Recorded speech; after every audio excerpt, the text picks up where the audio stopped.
Emergence.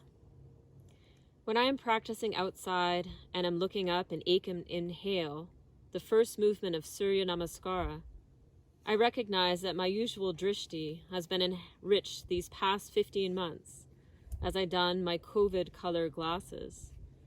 Today's drishti was enhanced by a bald eagle soaring overhead.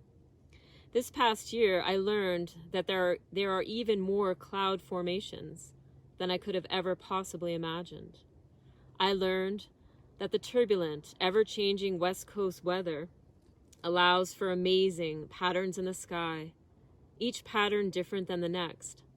I have learned that there are so many shades of blue that make up our daytime skies. I've experienced the massiveness of the world as I balance upside down in a headstand. I can easily recognize the call of an eagle. I have noticed through my weekly walks that the trails become narrower and narrower as the spring reaches summer and the undergrowth comes alive. Flowers come and go, and the formation from buds to leaves is a vibrant explosion of color and rebirth. I have learned that virtual practices can be powerful places of transformation. I have learned that you can teach online, and videos can be powerful learning tools. I have learned that community exists in cyberspace, and I have felt immense gratitude for this community. I have appreciated how some meetings are easier held virtually, and some are easier held in person. I have taken more walks this past year than I ever have. I realized why a dog is a person's best friend. These are some of the amazing experiences I have had this past year. For me, COVID-19 has also been a reminder to return to simplicity and show gratitude even in simple moments.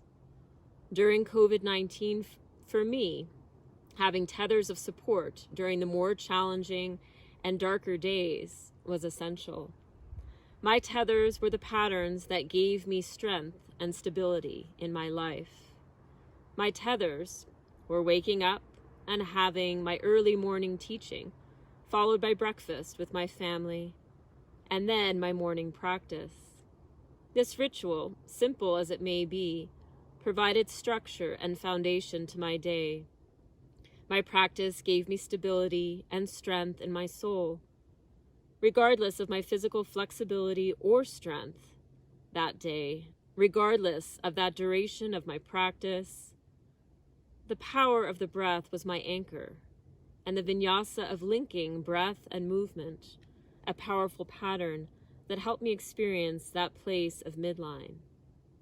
The daily repetition made me feel more connected, more intuitive, and more in tune with myself. COVID-19 invited me to embrace and appreciate the simple things of life, like family dinners, watching a student experience something new in a posture, and seeing that spark, even if it was through a computer screen. Time existed, but ceased to exist.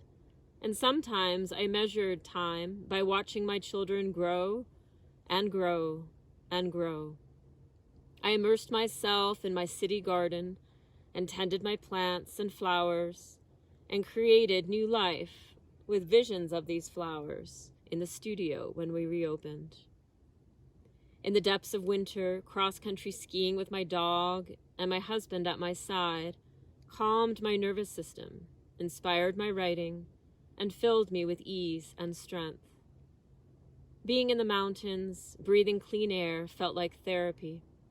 Sitting in Deering Lake Park in meditation or practicing to bird sounds, and the countless walks with my dog and friends were all simple things, yet things that shifted my perspective and made me greatly appreciative of all of the gifts in my life. So I ask you to step back and contemplate. We are emerging from the fog of COVID-19. As we reemerge and once again are finally able to gather together at the studio and in life, what will you take with you? What will you leave behind? What lessons have you learned? What patterns have supported you in your life?